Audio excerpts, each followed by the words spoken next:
राम की जगह आप मुझसे मांग लीजिए ना, कोस, कोस में भी दो शब्द है, आप मुझसे प्राप्त कर लीजिए ना, जितना कोस चाहिए मैं उतना आपको देने के लिए तैयार हूं। मांगा हूं भूमि धेनु धन कोसा, सर्वस देव आजु सरोसा, सर्वस देव आजु सहरोसा, देह प्रालते प्रिय कछु नाहि। हे प्रभु, हे गुरुदेव, देह प्रालते प्रिय कछु नाहि, सो मुनि देव निमिष एक माही। हे गुरुदेव, आप कह रहे आपने राम को मांगा, आप कहिए तो मैं पूरा का पूरा कोस दे दूं। मांगा आप कहिए, आप मांगिए ना, आप मांगा भूमि। भूमि में भी दो शब्द है प्रभु, आप उसको ले लीजिए ना, राम को नहीं ले, राम को मत मांगिए। मैं पूरा भूमि दे, कहां तक आपको चाहिए? मैं चक्रवर्ती सम्राट हूं, आप जहां तक कहिए तहां तक मैं आपको राज्य दे देता हूं, तहां की मैं भूमि दे देता हूं। मांगिए ना, मांगिए ना, भूमि मांग लीजिए, आप कोस मांग लीजिए। अरे प्रभु, मैं तो कहता हूं दो शब्द है धन में, जितना चाहिए उतना ले लीजिए, ले लीजिए ना, जितना चाहिए उतना मैं देने के लिए तैयार हूं प्रभु, धन ले लीजिए। अच्छा, धन के साथ साथ प्रभु आप एक काम करें, गौ ले लीजिए, गौ में भी दो शब्द है। आप जितने गाय कहे मैं आपको दान देने के लिए मैं अभी तत्पर हूं, लेकिन मेरे राम को मैं सब कुछ देने के लिए तैयार हूं, लेकिन प्रभु मेरे राम को मत मानिए। अच्छा, इतने से भी आप नहीं कर रहे हैं, एक काम करिए ना, प्राण मेरे ले लीजिए, मेरे प्राण में भी दो शब्द है, लेकिन मेरे राम को मुझसे मत लीजिए। अगर राम मेरे जीवन से आज चले गए ना प्रभु, आप उधर राम को लेके जाएंगे, इधर मेरे शरीर में प्राण नहीं रहेंगे। निवेदन किया, विश्वामित्र जी देखिए, इस दृश्य को देखकर विश्वामित्र जी को जब मना किया नहीं देने के लिए, विश्वामित्र जी भी राजा दशरथ जी को प्रेम को देखकर आह्लादित हो गए। अरे वाह राजा, कितना बड़भागी हो तुम, कितने बड़भागी हो राजन। अरे अभागे तो वो संत है जो करोड़ों करोड़ों वर्षों तक तपस्या करते हैं, लेकिन फिर भी उनको राम का दर्शन नहीं होता।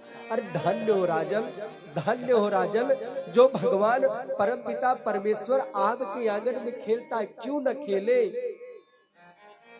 क्यों न खेले वो परमात्मा, जहां पर वो प्रेम मूर्ति, प्रेमा अवतार, प्रेम की उपमा जिसमें नहीं दी जा सकती, वो परमपिता परमेश्वर आकर कहां विद्यमान है। धन्य है राजन, तुम धन्य हो, धन्य हो।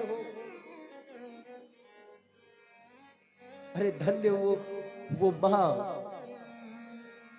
धन्य है वो कुल, जिस कुल में राम जी आकर विद्यमान रहते हैं। राजा दशरथ जी के उस भाव को देखकर सुनकर आज विश्वामित्र जी क्रोधित नहीं हुए, अभी हमारे यहाँ के जीवन में कोई हमसे कोई हमसे कुछ मांगने आए, मुझे पता हो मैं उनका आदर सत्कार करूं। अगर कोई आपसे कुछ मांगे तो आप अगर मना कर देंगे ना, तो ये मैं गारंटी के साथ कह सकता हूँ कि क्रोधित हो जाएंगे आप। कोई आपसे कुछ मांगे और आप कुछ मांगे और आप मना कर दीजिए, और आप जब मना कर देंगे वो क्रोधित हो जाएगा। लेकिन विश्वामित्र जी क्रोधित नहीं हुए, वो तो राजा दशरथ जी की दुहाई करने लगे, क्या राजा धन्य हो। राम जी भी, रामभद्र सरकार की भी महिमा देखिए। इतने वर्षों तक, हजारों वर्षों तक विश्वामित्र जी ने तपस्या की, जंगल में राम जी नहीं मिले। वशिष्ठ जी इतने वर्षों तक तपस्या किए, लेकिन जंगल में नहीं मिले। आखिर उनका दर्शन कहाँ पर हुआ? वशिष्ठ जी को भी आना पड़ा, उसी गृहस्थ आश्रम में आना पड़ा। राम जी का दर्शन प्राप्त हुआ। तब विश्वामित्र जी ने भी गृहस्थ को त्यागा परमात्मा की प्राप्ति के लिए। क्या मिले कब मिले? पुनः उनको लौट कर वहीं पर आना पड़ा। गृहस्थ आश्रम सरल नहीं है कि आप सोचे कि गृहस्थ आश्रम सरल है, नहीं, अति कठिन है।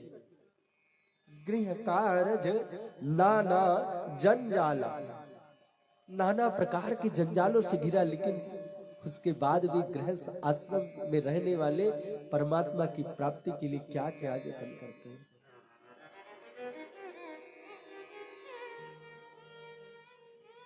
आज विश्वामित्र जी प्रसन्न हुए। विश्वामित्र जी ने तुरंत इशारा किया किसको? वशिष्ठ जी को, कि पिता पुत्र मोह में, प्रेम में कितने विह्वल हो गए, अब आप ही समझाइए। आपके समझाने से समझ जाएंगे राजा। इनको बताइए कि मैं इनके पुत्र को लेने आया हूं, मैं इनके पुत्र को लेके जाऊंगा तो मैं पुनः आपको कुछ न कुछ उपहार स्वरूप आपको कुछ मिलेगा। आपके पुत्र जाएंगे तो कुछ मिलेगा। वशिष्ठ जी राजन को समझाते हैं। वशिष्ठ जी आकर राजन से कहते हैं, आप भयभीत मत हो, इनको जाने दो। अगर ये जाएंगे नहीं, राम लखन जाएंगे नहीं, तो घर में बहू रानी का आगमन कैसे होगा? इसलिए भेज दीजिए। जाएंगे तभी बहू रानी का आगमन होगा, जानकी का आगमन होगा, और खाली हाथ नहीं आएंगे। पुत्र वधू के साथ आएंगे। समझाया, उनके अज्ञान को नष्ट किया।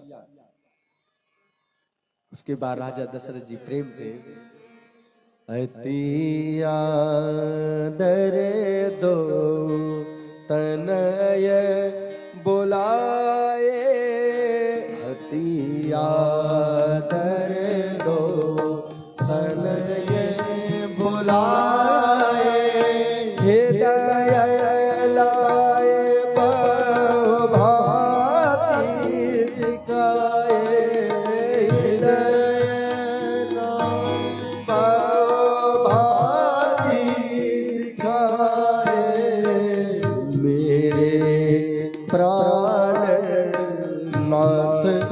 सुत दो मेरे प्राण नाथ सुत दो, तुम सुनी पिता आल को, तुम बोले पिता आल को।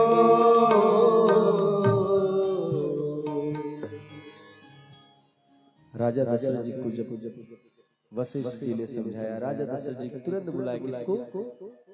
अति आदर दो तने बुलाए, अपने प्रियतम, अपने हृदय के टुकड़े को, अपने प्राण को, राम जी को, लखन जी को बुलाया, और आदर सहित विश्वामित्र जी के साथ उनको विदा। और कहे, यहाँ पर मैं आपका पिता था, जिस प्रकार मेरी आज्ञा को आप सिरोधार्य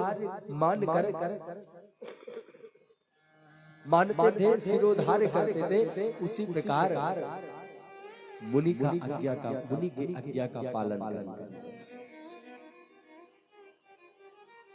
इतना समझाया।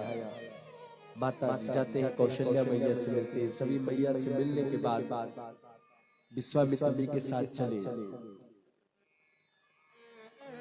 आगे जब चले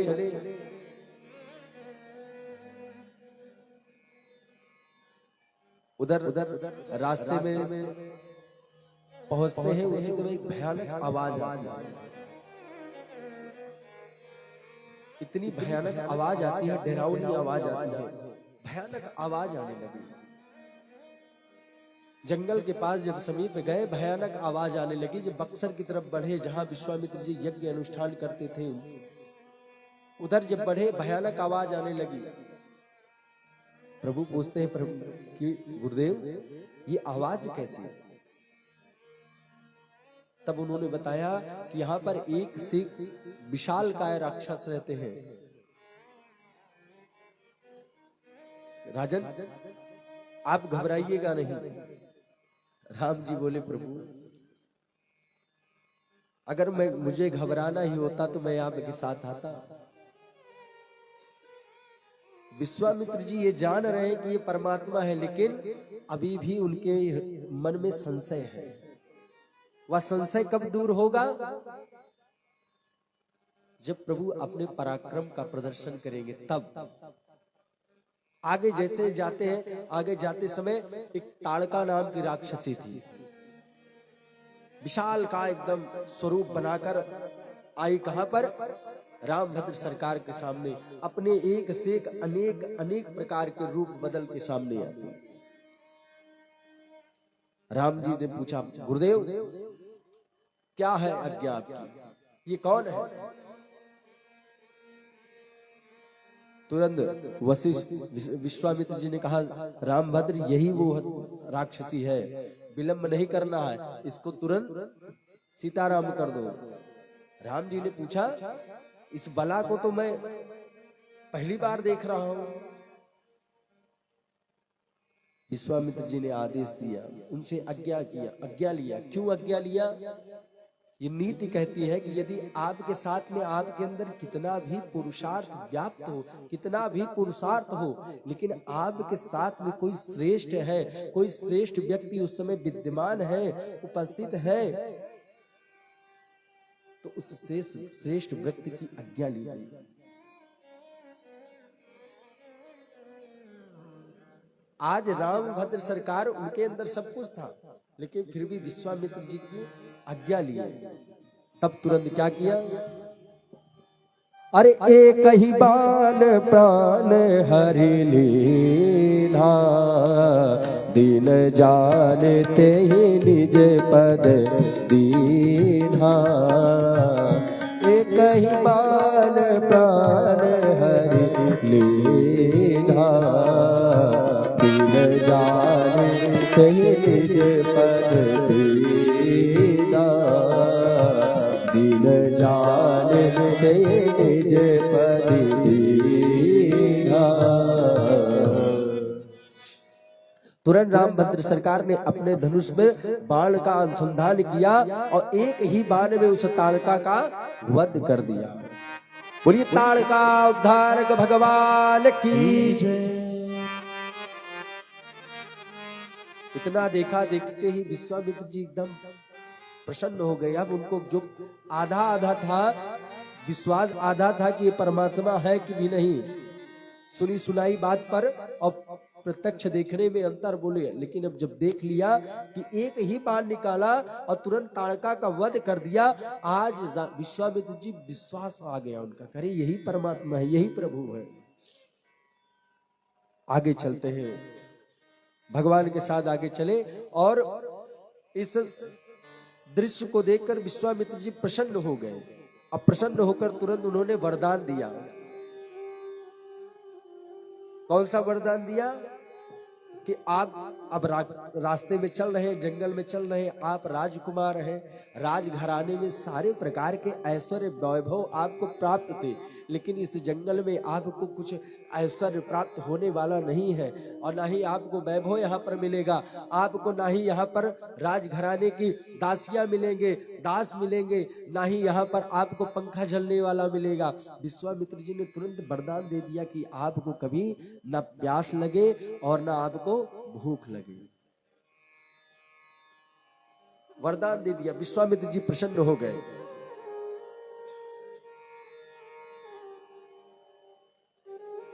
वरदान दिया, देते ही विश्वामित्र जी को श्री चरणों में शीश को झुकाया। आयुध धर्म समर्पिक प्रभु निज आश्रम आने, कंदमूल फल भोजन दीन भगते हित जाने।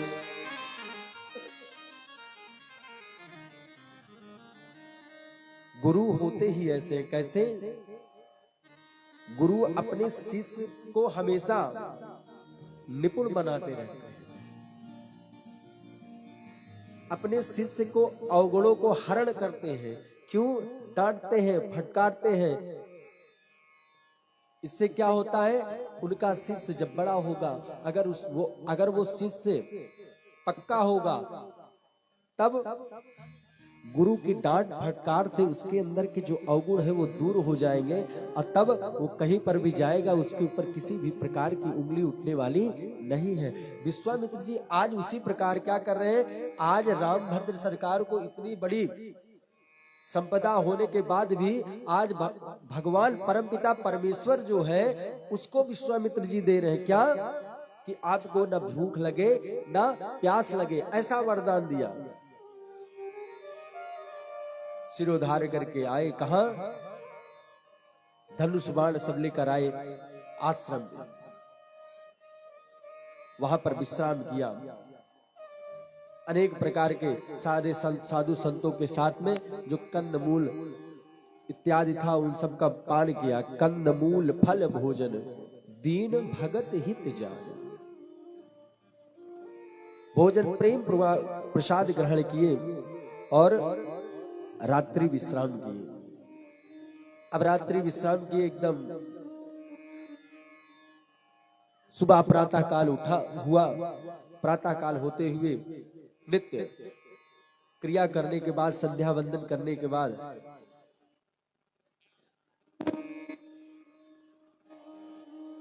राम जी आए, तुरंत निवेदन किया, प्रभु ऋषियों से कहा कि अब आप लोग जिस लिए मुझे बुलाए हैं, आप उस यज्ञ को संपादित करें, उस यज्ञ के कार्य को करना प्रारंभ करें। राम जी की वाणी सुनकर निर्भय होकर तुरंत यज्ञ करना प्रारंभ कर देते हैं। और जैसे ही यज्ञ प्रारंभ हुआ, यज्ञ प्रारंभ होते हुए तुरंत राम जी और लक्ष्मण जी तुरंत धनुष और बाण लिए तुरंत चारों तरफ दिशाओं में घूमने लगे, रक्षा करने के लिए कि आज अगर कोई राक्षस आएगा, उस राक्षस का प्राणांत होना निश्चित है। राम जी लखन जी हाथ में धनुष बाण लिए इधर से उधर घूम रहे हैं, टहल रहे हैं, यज्ञ की रक्षा कर रहे हैं। और जो मुनि जन थे, जो साधु संत थे, वो प्रेम पूर्वक क्या कर रहे हैं? यज्ञ प्रारंभ कर रहे हैं। इतने में ही राक्षस ने देखा, अरे मुनि लोग फिर से प्रारंभ कर दिए यज्ञ। तुरंत आया कौन? मारीच। जब वेद ध्वनि सुनने के बाद तुरंत मारीच आया, और आने के बाद तुरंत क्या किया?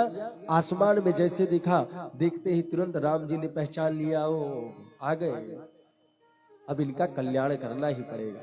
तुरंत भगवान ने क्या किया? मारीच को अपने बाण को लिया। बाण को लेने के बाद बाण के आगे जो है फर जो होता है, फर उसको तोड़ा, और तोड़ने के बाद मारीच के ऊपर तुरंत अनुसंधान करके छोड़ा।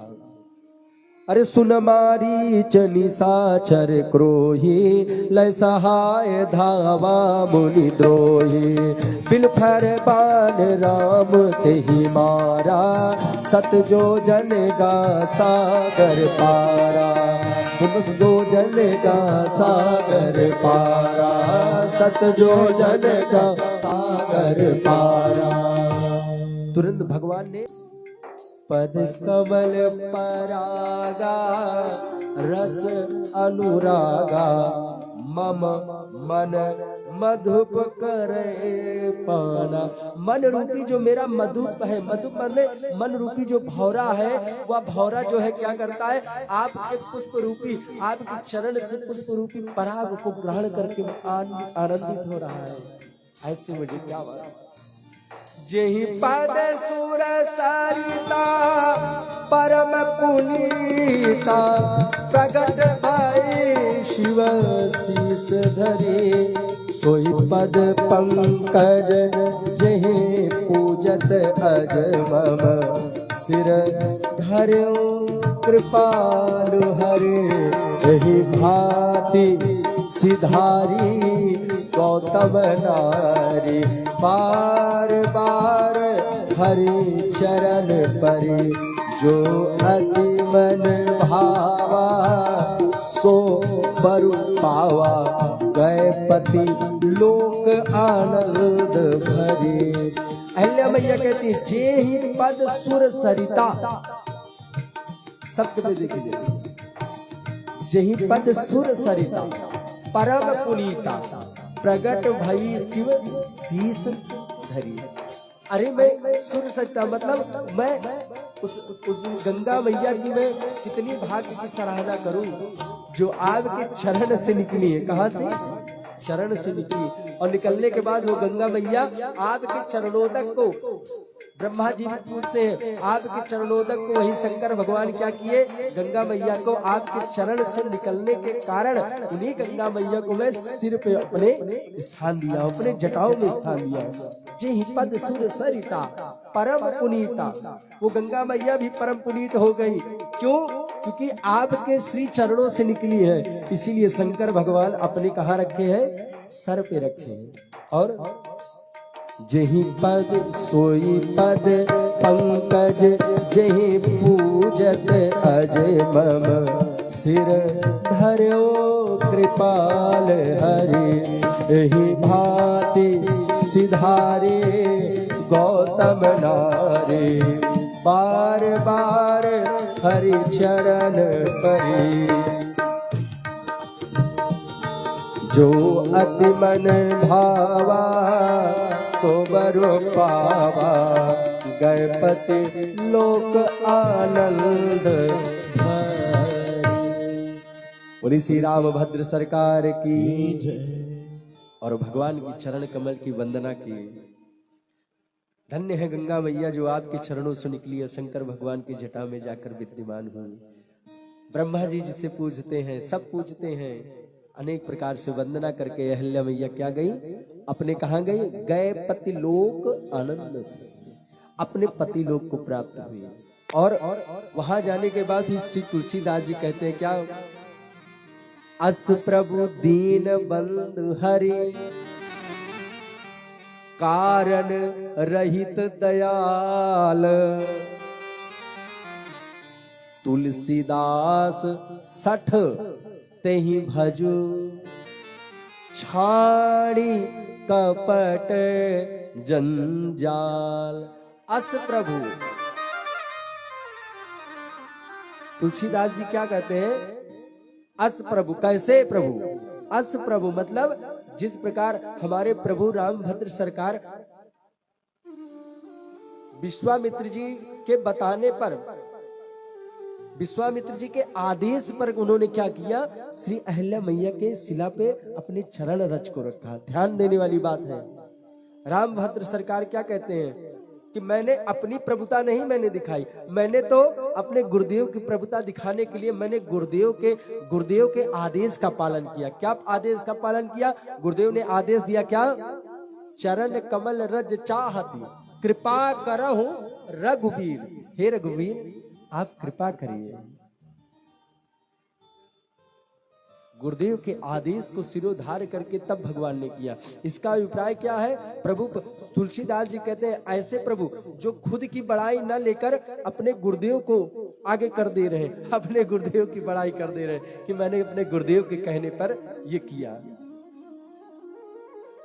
तुलसीदास जी कहते हैं अस प्रभु दीन बंधु हरो, करुणा निधान, करुणा सागर, दीनों के परिपालक। और एक बात बताएं ना, भगवान ना प्रभु जब कृपा करने होता है उनके ना, उन्होंने पूरी कथा सुनी तो, लेकिन फिर उन्होंने विचार नहीं किया किस चीज का, किसके अंदर गुण है कितना, दोष कितना है। अब प्रभु को जब कृपा करनी होती है ना तो गुण दोष का विचार नहीं करते, उनके ऊपर सहजता से ही कृपा कर देते हैं। और ऐसे करुणा निधान कृपालु भगवान श्री रामभद्र सरकार की श्री चरण को कौन नहीं ग्रहण करना चाहेगा? चरण कमल को कौन नहीं ग्रहण करना चाहता? तुलसीदास महाराज जी कहते हैं कि ऐसे प्रभु का जो जिसके ऊपर कृपा करनी होती, गुण और दोष का कोई विवेचना ही नहीं करते, कृपा कर देते हैं। और खुद को कहते हैं ऐसे परमात्मा को, हे सठ तुलसीदास सटते ही बजू छान कपट जंजाल। ये दुनिया प्रकार के नाना प्रकार के जंजालों को छोड़कर क्यों तुम भजन नहीं करते हो? क्यों तुम उस परमात्मा की चरण शरण नहीं ग्रहण करते हो? और उन परमात्मा की यदि चरण शरण ग्रहण कर लोगे तो सारे प्रकार के दोष गुण सब क्षण में ही भस्म हो जाएंगे। और परमात्मा तो ऐसे हैं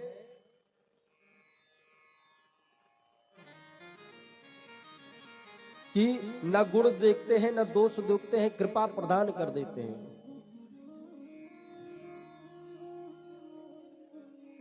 अभी हमने आपने पूर्व में कथा सुनी ना, आगे भी सुनेंगे शबरी इत्यादि के ऊपर, कुछ नहीं कृपा निधान थी, कृपा कर दिया।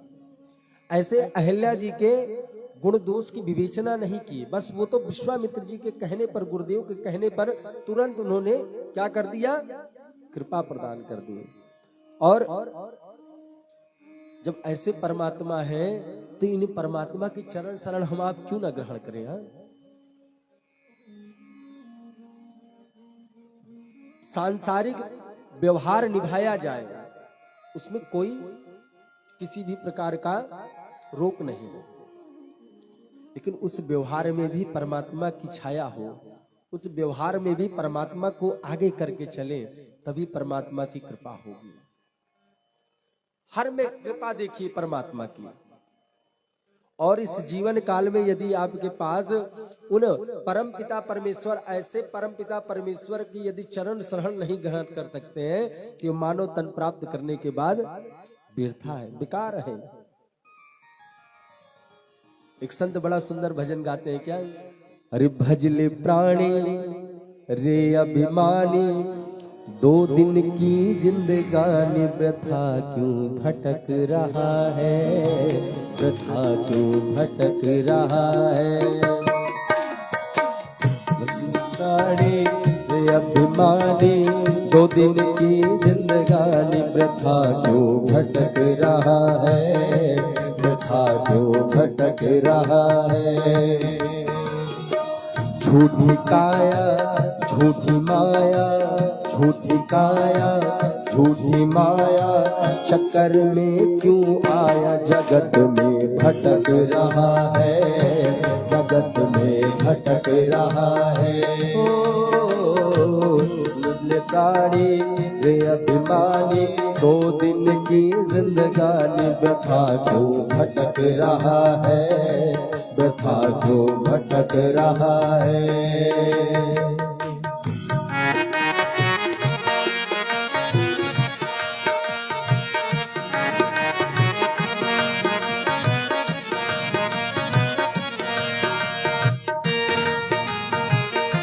तालियों की सेवा करते भाव से हरि को।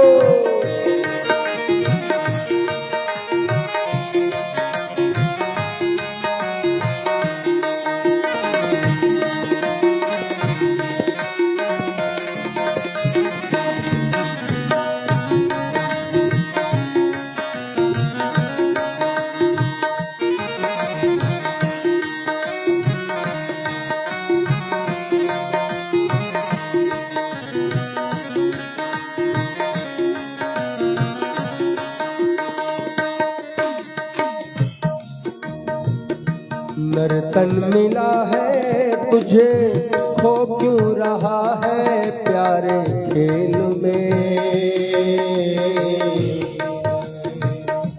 नर्तन मिला है तुझे, नर्तन मिला है तुझे, खो क्यों रहा है प्यारे खेल में। कंचन सिकाया तेरी उलझी है विषयों के बेल में, हाँ बेल में। कंचन सिकाया तेरी उलझी है विषयों के बेल में, हाँ बेल में।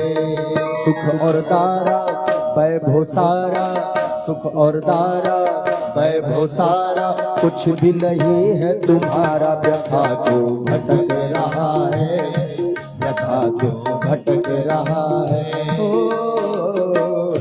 ले प्राणी रे अभिमानी, 2 दिन की जिंदगानी। व्यथा क्यों भटक रहा है, व्यथा क्यों भटक रहा है। हरि बोल।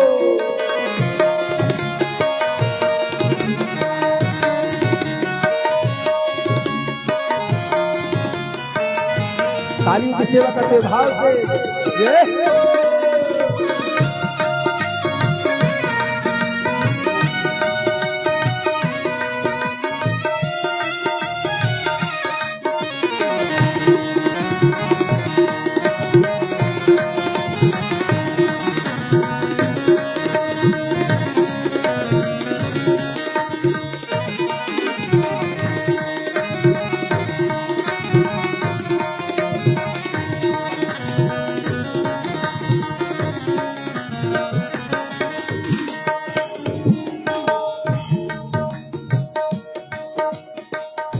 भूला फिरा क्यों बंदे धन और यौवन के उमंग में।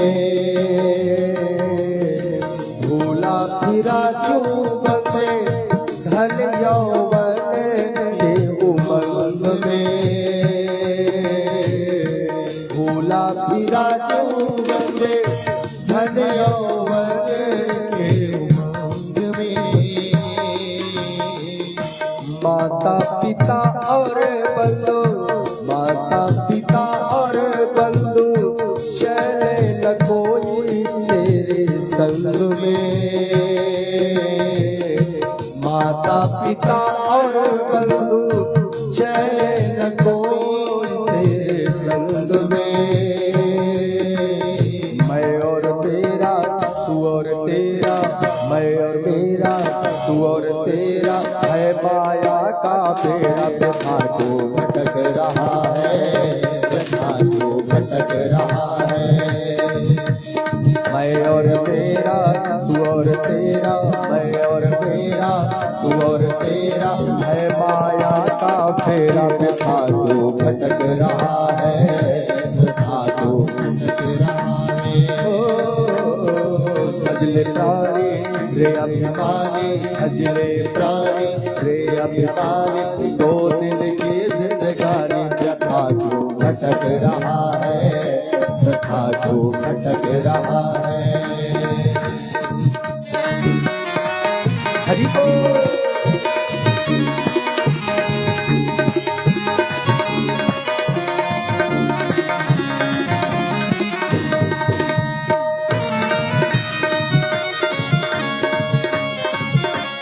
तालियों की सेवा करते हो भगवान श्री को।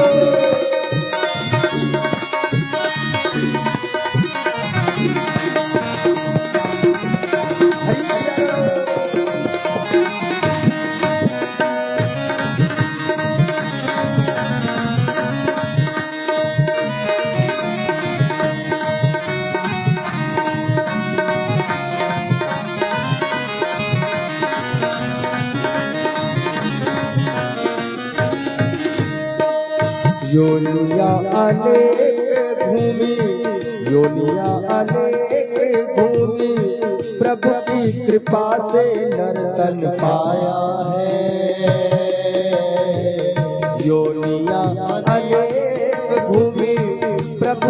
कृपा से नर तन पाया है। योनिया अनेक घूमी प्रभु की कृपा से नर तन पाया है। झूठे जगत में फंस के हरि से न प्रेम बढ़ाया है। झूठे जगत में फंस के हरि से न प्रेम बढ़ाया है। गीता गाए वेद बताए, गीता गाए वेद बताए, फिर भी न ज्ञान न आए। व्यथा तो भटक रहा है, व्यथा तो भटक रहा है। गाए वेद बताए, गीता गाए वेद बताए, फिर भी ज्ञान न आए। व्यथा तो भटक रहा है, व्यथा तो भटक रहा है। भजले प्राणी रे अभिमानी, भजले प्राणी रे अभिमानी, व्यथा तो भटक रहा है, व्यथा तो भटक रहा है।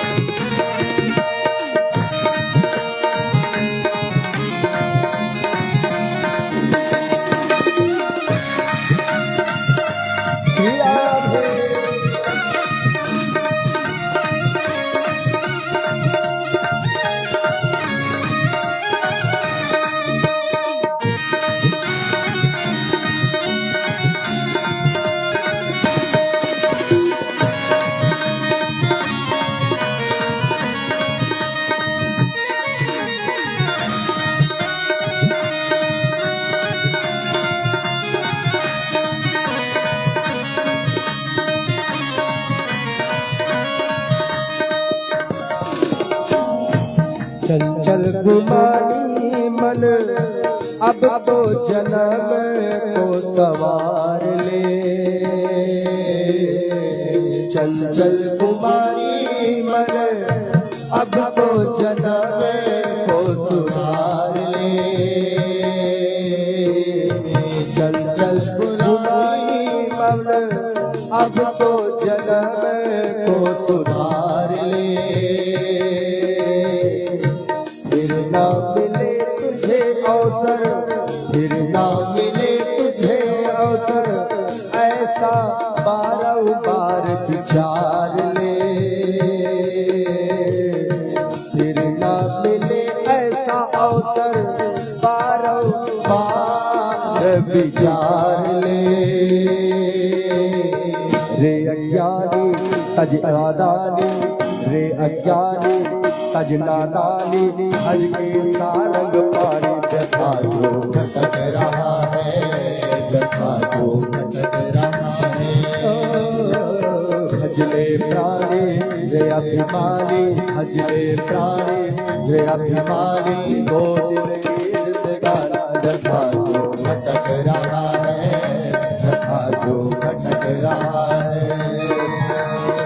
झूठी काया झूठी माया, झूठी काया झूठी माया, चक्कर में तू आया। व्यथा तो भटक रहा है, व्यथा तो भटक रहा है। व्यथा तो भटक रहा है, व्यथा तो भटक रहा है। व्यथा तो भटक रहा है। झूठी काया झूठी माया, चक्कर में क्यों आया। वृथा तू भटक रहा है, वृथा तू भटक रहा है।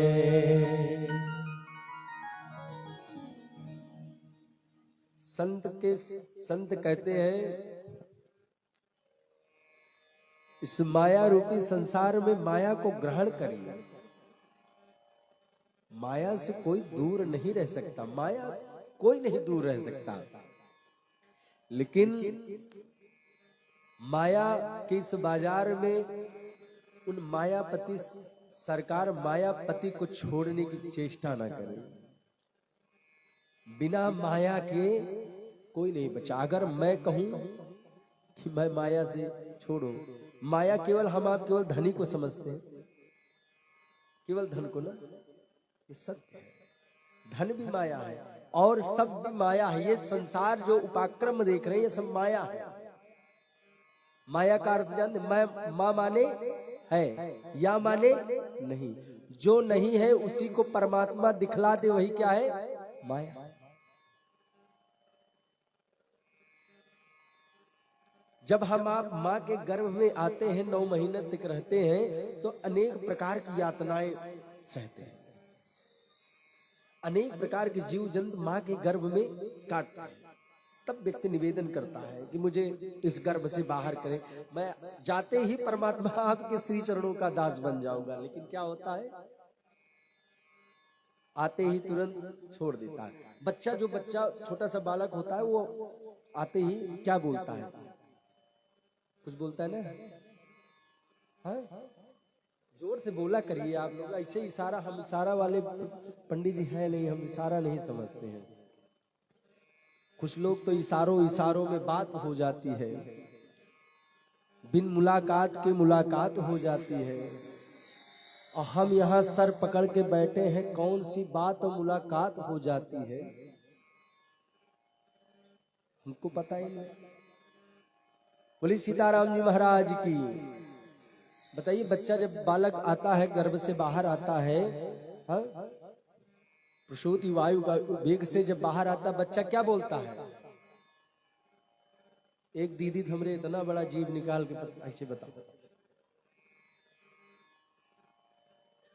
बोली कहां कहां का रहता है? एक चीज बताओ, कहे कहे करा दे, कहां कहां?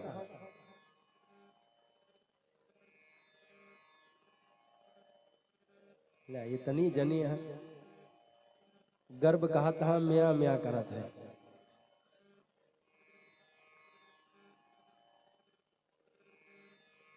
वो इस धराधाम पर आता है, हमें आपको लगता है वो रुदन करता है, वो रुदन करता है, रुदन करके उस सोचता है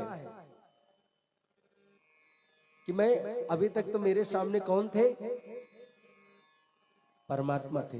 गर्भ में साक्षात परमात्मा का दर्शन होता है उनको, सामने रह के आकर उनको समझाते, ज्ञान देते, ज्ञान प्रदत्त करते हैं। एक बात बताएं आपको, गर्भ में जब बालक रहता है ना, वो ऋषि स्वरूप रहता है। किसका स्वरूप रहता है? ऋषि स्वरूप रहता है। उस समय आप जो क्रिया करेंगे, जो आप सुनेंगे, जो आप खाएंगे, जो आप जिस प्रकार से आपका रहन सहन होगा, उस बालक के सब कंठस्थ हो जाता है, उसको पता हो जाता है।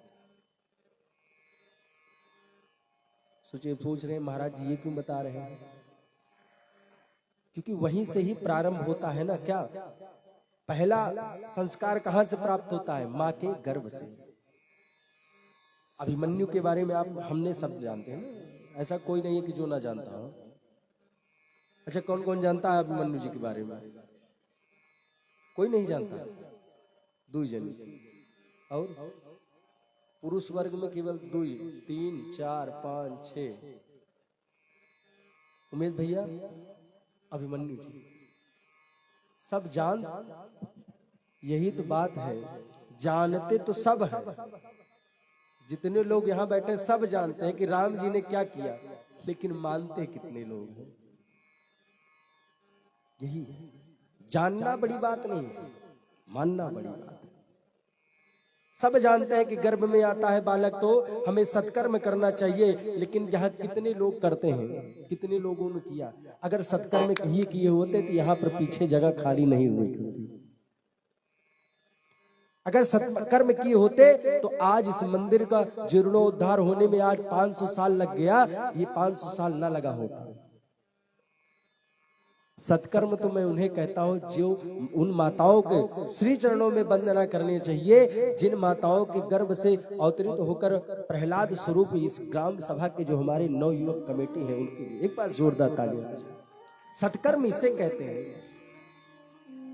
जो छोटे छोटे बच्चे हैं, मैं तो इनको कहता हूं कि ये सत्कर्म है। ये अपने मां के गर्भ को तार दो। कोई कहे भैया माता पिता के चले जाने के बाद पुत्र जाता है कहाँ 4 धाम की यात्रा करना। अरे मैं तो यही कहता हूँ इस धारा धाम पे रह के जो अपने सनातन धर्म को अपने ध्वजा लेके चलता है वो यहीं पर ही अपने माता पिता को 4 धाम की यात्रा का पूर्ण फल प्राप्त करा देता है। केवल यहाँ पर इस भूमि में आकर केवल भोजन ग्रहण करना, पेट भरना ही जन्म नहीं है। मल का त्याग का भोजन किए, मल का त्याग किए, यही नहीं धर्म है। ये धर्म तो सब कर रहे हैं, लेकिन मानव तन प्राप्त करने के बाद कौन सा धर्म?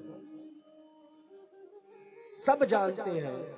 किसी से पूछो, अरे भैया सब जानते हैं, मानते कितने हो? आप मानते कितना है? प्रश्न इस बात का है, आप मानते कितना? जितना आप मानेंगे वो आप दिखना चाहिए ना। ये सत्य है। जिनको लगता है वो अपने घर से बैठे हैं, घर में बैठकर वो अपने ऊपर कृपा कर रहे हैं ना, भूल जाए। कृपा तो जिनके ऊपर चंद्रेश्वर नाथ की है वो यहाँ विद्यमान है, यहाँ बैठे हैं, यहाँ बैठे हैं और नहीं। इतने बड़े कथा यज्ञ अनुष्ठान का आयोजन करना ये चंद्रेश्वर नाथ धाम की कृपा है। और सबसे बड़ी कृपा जानते क्या है? ये कार्यक्रम प्रारंभ हुआ राम कथा के विषय में, चर्चा हुई। जब मैं आता था तो बहुत छोटे छोटे ये बालक इतने छोटे थे कि जिस प्रकार ये छोटे छोटे बच्चियां हैं आज किलोल कर रही, उसी प्रकार बच्चे किलोल करते थे। हम लोग यहाँ पर आते थे, भगवान का दर्शन भजन कीर्तन होता था, सब बच्चे एकदम इकट्ठे हो जाते थे। आज यही बच्चे क्यों? क्योंकि सत्कर्म का ज्ञान प्राप्त हुआ, वो चीजें हुई, बाबा की कृपा हुई। मैं तो उन माताओं को मैं धन्यवाद देता हूँ जिनके गर्भ से इतने सुंदर सुंदर बालक जो धर्म रूपी ध्वजा लेके चल रहे हैं। कहीं चौराहे पे खड़े होकर बीड़ी सिगरेट तो नहीं फूंक रहे हैं। जीर्णोद्धार में देखिए, पहली साल राम कथा हुआ, उसी साल में संकल्प ले लिए कि हमारे पूर्व में गोलोकवासी श्री उदित गिरी जी महाराज के, श्री शिवगिरी जी महाराज की जो अभिलाषाएं थी, जो उनका भाव था, उस भाव को वो पूर्ण रूप से व्यापक रूप से करना चाहते थे, सबका कल्याण करना चाहते थे। कल्याण कैसे होगा? बाबा की कृपा से होगी। उनको पता था बाबा के चरण शरण आएंगे जो उनके ऊपर कृपा होगी। मैं तो यहां तक कहता हूं जितने प्रकार के रोग हो, विकार हो, भूत हो, प्रेत हो, पिशाच हो, डाकनी साकनी, डाकना हाकना फाकना, जितने हो, जितने आपके जीवन में व्याप्त हो, केवल प्रातः काल लेकर आप प्रातः काल नियम बना लीजिए। एक नियम का ध्यान बनाए रखिएगा, ये नहीं कि भैया अपना काम बना फिर उसके बाद बाबा के दरबार में नहीं। बाबा के दरबार में प्रातः काल आप आइए निरंतर। किसी दिन भूल बस यदि अन्न ग्रहण कर लीजिए तब पर ये मत सोचिए, बहाना मत बनाइए कि आज तो अन्न खा लिए हैं। अन्न खा लिए तो क्या खा लिए, कोई बात नहीं, फिर भी आइए दरबार में, एक लोटा जल चढ़ाइए, एक लोटा जल चढ़ाइए। और सायंकालीन एकत्रित होकर जितनी हमारी माताएं हैं जीवन में, माता जी केवल अनेक प्रकार के पति का आप सेवा करेंगी, पति धर्म है, कितना भी आप पूरी पकवान बना के अपने बच्चों को खिला देंगी, वो सब बात ठीक है, सब मैं मानता हूं, सब अच्छी बात है, लेकिन कुछ तो अपने लिए करिए ना कि आपका जन्म क्यों हुआ है। सोचिए, विचारिए। नहीं दिन भर काम समय मिल पा रहा है, खेत का काम है, इत्यादि काम है, ठीक, कोई बात, एक संगठन बना लीजिए ना, एक संगोष्ठी बना लीजिए। जैसे आजकल किटी पार्टी की संगोष्ठी बन गया, एक संगोष्ठी बना लीजिए कि हम बाबा के दरबार में जाएंगे, कुछ नहीं, आधा घंटा केवल अपना वही भजन सुना दीजिए बस बाबा जी को सुना दीजिए। बाबा जी प्रसन्न हो जाएंगे। जिसलिए आपके पति, आपके पुत्र परेशान है, मैं ये गारंटी के साथ कह सकता हूँ, वो परेशानी अगर दूर ना हो जाए तो आप कहिएगा महाराज जी आप गलत कह रहे थे, खड़े हो जाइएगा। अगर ये अनुभव भी करना है तो मैं अनुभव यही से बता दे रहा हूँ, जाके बता दीजिएगा जिसके यहाँ अगर ऐसी समस्याएं हैं, अगर ऐसी समस्याएं हैं, मैं इसको गारंटी के साथ कहता हूँ, प्रातः काल आकर एक लोटा जल चढ़ाए, सायंकालीन अपने दुख को, अपने दोष को लाकर भगवान को एक दीपक समर्पित कर दीजिए। अगर वो दूर ना हो जाए तो अपना कहिए। कमेटी के पास में नंबर है इत्यादि, तुरंत फोन करिएगा। कहा महाराज मंच पर चढ़ के कहा बरबरा है, सीधे बोल दीजिएगा। और उसी दिन मैं आपको ये वचन देता हूँ, उसी दिन मैं कहता हूँ, मैं वचन देकर मैं टाल ठोक के कहता हूँ, जिस दिन अगर आप ऐसा करें, बाबा अगर कृपा ना करें, तो उस दिन इस ग्राम सभा में मैं कभी दोबारा पैर नहीं रखूंगा। ये मुझे अभिमान है इस चीज का कि बाबा कृपा करेंगे ही करेंगे, करेंगे। देर से किए लेकिन किए, आज ये स्थिति आ गई। प्राण जो देखिए जीर्णोद्धार हुआ, बच्चे लगे। एक चींटी को आप देखते हैं, चींटी धीरे धीरे करके वो क्या करते हैं, कितना बड़ा महल, उसके लिए उसके हिसाब से कितना बड़ा महल बन जाता है, थोड़ा थोड़ा ना,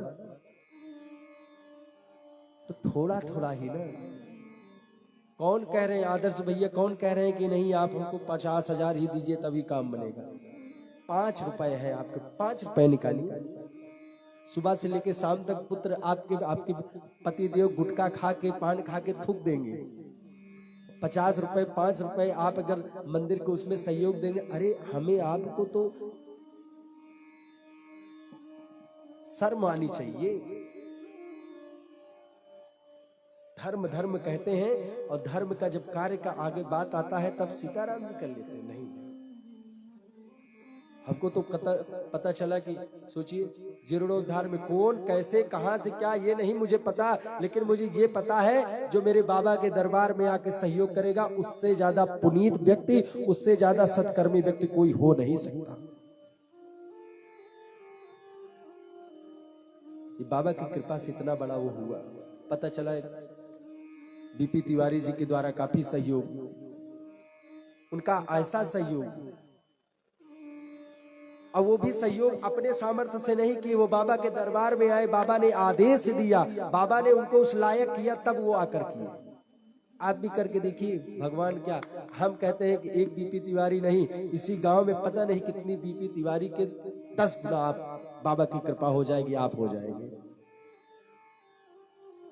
बात मानिए, जानना बड़ी बात नहीं है, जानना श्री राम कथा सब जानते हैं, कौन नहीं जानता, लेकिन हमारे श्री राम जी को मानता कौन है, हमारे श्री भरत जी को मानता कौन है। मानिए, अपने धर्म को मानिए, अपने धर्म को जानिए। किसी में सामर्थ्य नहीं है जो मेरे धर्म में सामर्थ्य है, सब सामर्थ्य। हमारा ही धर्म एक ऐसा है जो कहता है कि जीवों की हत्या करना पाप, और कोई धर्म कहता है, बताइए। सबके यहाँ तो भोजन प्रसादी होता है उस चीज का, हमारे यहाँ थोड़ा सा अगर किसी को चोट लग जाता है खुद के द्वारा कितना दर्द होता है। निवेदन करता हूं, मानिए, परमात्मा को मानिए, इस प्रकार मानिए कि आपके हृदय से उनके प्रति थोड़ा सा समय निकले, अपने के जीवन का थोड़ा सा समय निकले, और मंदिर में आकर प्रणाम करिए। कुछ जाएगा नहीं, कुछ मिलेगा ही मिलेगा।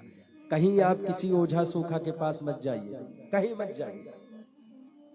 आजकल ये बहुत बड़ा प्रपंच चल रहा है, एक षड्यंत्र चल रहा है, उस षड्यंत्र के मुताबिक आप लोगों को गुमराह किया जा रहा है, अपने धर्म से विमुख किया जा रहा है। क्या तो रखिए 3 मिट्टी भैया, तो रखिए 4 मिट्टिया, तो रखिए ई दोसा ऊ दोसा। मैं इसकी गारंटी लेता हूं, अगर कोई ऐसा माइक लाल मेरे सामने आके खड़ा होकर मुझे कह दे मेरे सामने कि ये है, और मुझे प्रत्यक्ष लाकर प्रमाण दे दे, उसी दिन से मैं इस अपने सनातन धर्म से ध्वजा को मैं नीचे कर दूंगा। कोई माइक लाल हो, आज के समय में मुमकिन नहीं है, इम्पॉसिबल कि कोई बता दे क्या है। व्यक्ति अगर दुख होता है, भूत प्रेत पिशाच ये सब नहीं ग्रसित करते। क्यों? ये कब आता है? ये निगेटिविटी कब आती है जानते हैं? ये निगेटिव एनर्जियों का प्रभाव कब होता है? जब हम अपने धर्म से विमुख होते हैं, जब अपने परमात्मा से विमुख होते हैं, हमारा मन चित्त बुद्धि अहंकार ये जब परमात्मा से अलग होता है, तब क्या होता है? इन सब चीजों का प्रभाव पड़ने लगता है।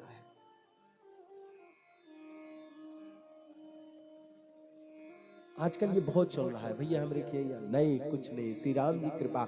आइए राम की शरण में। मैं तो कल बताया ना, आराम की शरण में आराम मिलेगा। श्रद्धा भाव से आइए ना, दशरथ जी बनिए ना। दशरथ जी के अंदर क्या धर्म धुरंधर गुण निधि ज्ञानी, अपार ज्ञानी थे।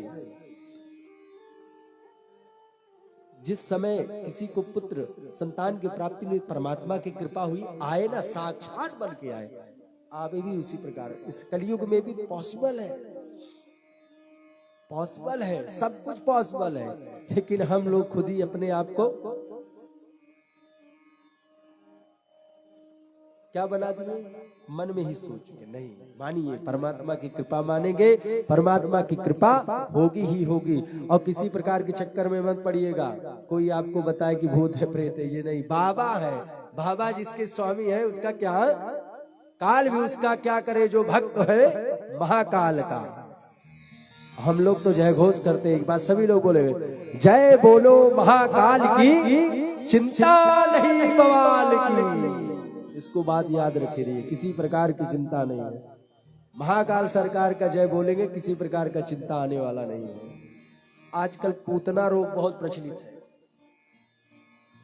अब बात खुलियत बता दे, पूतना रोग ना, कहीं मत जाइएगा, बहुत परेशान नहीं होइएगा। मैं व्यासपीठ से मैं इसकी गारंटी मैं इसको भी कहता हूँ टाल ठोक कर, क्योंकि मेरा सब शोधा हुआ है। पूतना लोग जाएंगे उनके पास, पूतना है तो किया है तो 20,000 25,000 30,000, कुछ नहीं, सब झूठ। इतने अगर होते पूतना अगर रोगी, अगर आप लोग ठीक करने वाले होते तो उनके घर की पूरी हिस्ट्री खोल के दिखा दीजिए क्या स्थिति होगी। किसी को ऐसी बीमारी हो, केवल आप लोग श्रीमद् भागवत महापुराण के 10वें स्कंद के 6वें अध्याय में आप जाइएगा। 6वें अध्याय का नित्य पाठ आप लोग करिएगा। जिनको ऐसा लगता है कोई इस प्रकार की बाधा रोग आपको सताएगा नहीं, आप निरंतर करते रहिए। जिसको ये हो क्षण में ही उसका नष्ट हो जाएगा, पक्का। ये मेरा प्रत्यक्ष में देखा हुआ है, अनुभव किया हो। इतनी छोटी सी उम्र में मैंने अनुभव किया। इसको करिए और फालतू के चक्कर में पड़िए, केवल परमात्मा का राम राम करिए। अरे राम,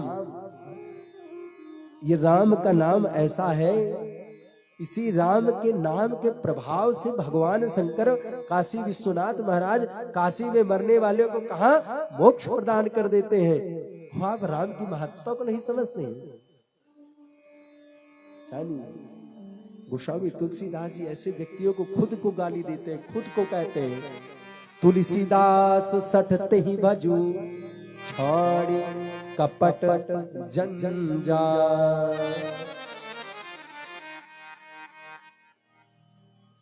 कपटता छोड़ेंगे, कृपणता छोड़ेंगे, तभी परमात्मा की कृपा होगी। अस्तु, प्रेम से सभी लोग एक बार बोलिए, बोलिए रामभद्र सरकार की। चले राम लक्ष्मण मुनि संगा, गए जहाँ जग पावन गंगा। चले राम लक्ष्मण मुनि संगा, गए जहाँ जग पावन गंगा। गाधि सूल सब कथा सुनाए, गाधि सूल सब कथा सुनाए। जही प्रकार सुर सर मही आए, गाधि सूल सब कथा सुनाए। जही प्रकार सुर सर मही आए। तब प्रभु सिल समेत सभाए, विविध दान मही देवन पाए। हरस चले मुनि वृंद सहाय, वेद देह नगर लियराया। श्री विश्वामित्र जी महाराज के साथ में आगे बढ़े, कहा जनक जी के तरफ, क्योंकि जनक जी के यहाँ क्या हो रहा है, धनुष यज्ञ हो रहा है। एक यज्ञ की पूर्ति करके आए हैं परमात्मा, अब दूसरे यज्ञ की तरफ बढ़ रहे हैं। आप भी बढ़िए, कैसे बढ़ेंगे, आइए सेवा करते भाव से। अब श्री राम जी के साथ विश्वामित्र जी चले, आगे चले, गादि सून मुनि सब कथा सुनाई। कौन सी कथा सुनाई, जय ही प्रकार सुरसरी महिमा ने पृथ्वी पर आई। सुरसरी मतलब प्रभु के चरणोदक से क्या, गंगा जी जिस प्रकार इस धराधाम पर आई, पूरी कथा सुना डाली। पूरी कथा कौन सी सुनाई, तुलसीदास जी भी कहते हैं, हम आप भी जानते हैं गंगा मैया का अवतरण की कथा कैसे सूक्ष्म कर दी। इतना कहा कि गंगा मैया की पूरी कथा सुना डाली, किस प्रकार आई, क्योंकि उस अगर गंगा मैया की कथा पूरी करने लगते तुलसीदास जी तो क्या होता, इतनी लंबी कथा। और वैसे ही श्री रामचरित अयोध्या पुरुषोत्तम श्री रामचंद्र जी का गुणगान करने लगे तो हजारों हजारों वर्ष कम पड़ सकते हैं ना। बोली रामभद्र सरकार की पूरी कथा सुना डाले, और सुनाने के बाद आगे आए कहां पर, श्री जनक जी के दरबार में, मतलब जनक के उस परिकर में आ गए, उस प्रांगण में आ गए, बगीचे में आ गए। और आने के बाद देखे क्या, इतना सुंदर सुंदर दृश्य। जनक के यहाँ आए जब, इतना सुंदर दृश्य देखकर आह्लादित हो गए। कौन, श्री रामभद्र सरकार और मेरे लखन जी। देखकर वहां की सारी बावलियां को देखकर, लता पत्र गुल्म इत्यादि को देखकर हर्षित हो गए, और कैसे बखान कर रहे हैं, पूरी रम्यता राम जब देखी, पूरी रम्यता राम जब देखी, हर से अनुज समेत विषेकी, अनुज समेत विषेकी, पापी कूप सरित सरनागा, पापी कूप सरित सरनागा, सलिल सुधा सब मणि सो पारा, सलिल सुधा सब मणि सो पारा, गुंजत मंजु मत रस भृंगा, गंगा पूजत कल्पो पर्ण दिहंगा, बरन बनन पिक से बन जाता, त्रिविध समीर सुदा सुखदाता। और क्या, बनई न बरन नगर दिखाई, बनई न बरन नगर दिखाई, जहाँ जाए मन कहाए लो भाई, जहाँ जाए मन कहाए लो भाई। पूर्य रम्यता राम जब देखी, उस नगर को देखा, किस नगर को देखा, जनक जी के नगर को देखा। उस नगर को देखते एकदम आह्लादित हो गए रामभद्र सरकार, लखन जी देखकर। बड़े बड़े बावड़िया, कुआं इत्यादि, और उस समय ऐसा लग रहा था जैसे शरद ऋतु को छोड़कर बसंत ऋतु आ गई हो। कौन सा, जब राम जी का जनक नगर में प्रवेश हुआ, तभी प्रवेश होते ही पूरा वो वातावरण बदल गया। और वह वातावरण देखकर इंद्र भी सकुचा जाते, अरे राम, जनक जी की इतनी ये बाग बावड़ी इत्यादि इतनी शोभायमान हो रहे हैं। प्रसन्नचित होकर आए, आकर एक आम के बगीचे में वहां पर विराजित हुए। कौन, विश्वामित्र जी और राम जी। लखन जी वहीं पर स्थापित हुए। मन में प्रश्न आता होगा, जाना है धनुष यज्ञ में तो यही क्यों रुक गए? विश्वामित्र जी तो सीधे चले जाते जनक जी के दरबार में, बगीचे में रुके। और बगीचे में जिनके कारण विश्वामित्र जी सोचते हैं कि अगर धनुष यज्ञ में केवल मेरे साथ में कौन कौन है, रामभद्र सरकार और लक्ष्मण जी है ना, कौन कौन है, राम जी और लखन जी है। लेकिन धनुष यज्ञ में केवल निमंत्रण मुझे दिया है जनक जी ने ना, और इनको ये कौन है, ये रकुल शिरोमणि है। निमंत्रण मुझे केवल मिला है, अगर इनको लेकर जाऊंगा तो मन में संशय हो जाएगा ना, कहीं राजा जी बोल दिए। मर्यादा देखिए विश्वामित्र जी, ये नहीं कि विश्वामित्र जी दोनों पक्ष के मर्यादा देख रहे हैं। जनक जी का भी मर्यादा ना भंग हो, उधर दशरथ जी का भी मर्यादा भंग ना हो, क्योंकि राम जी कौन है?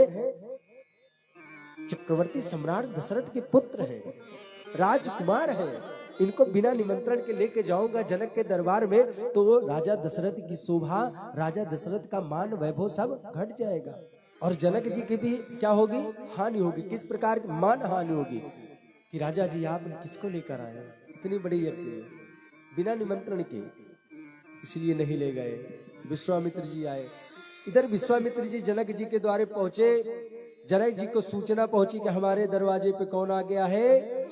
श्री विश्वामित्र जी और उनके साथ 2 किशोर। लेकिन विश्वामित्र जी के बारे में केवल पता है कि विश्वामित्र जी आ गए। तुरंत विश्वामित्र जी क्या किए? अपने दल बादल के साथ चले गए। विश्वामित्र महामुनि आए, समाचार मिथिलापति पाए, समाचार मिथिलापति पाए। विश्वामित्र महामुनि समाचार मिथिलापति पाए। कीन्ह प्रणाम चरण धरि माता, कीन्ह प्रणाम चरण धरि माता। दीन्ह आशीष मुदित मुनि नाता, दीन्ह आशीष मुदित मुनि नाता। कुशल प्रश्न करे, कुशल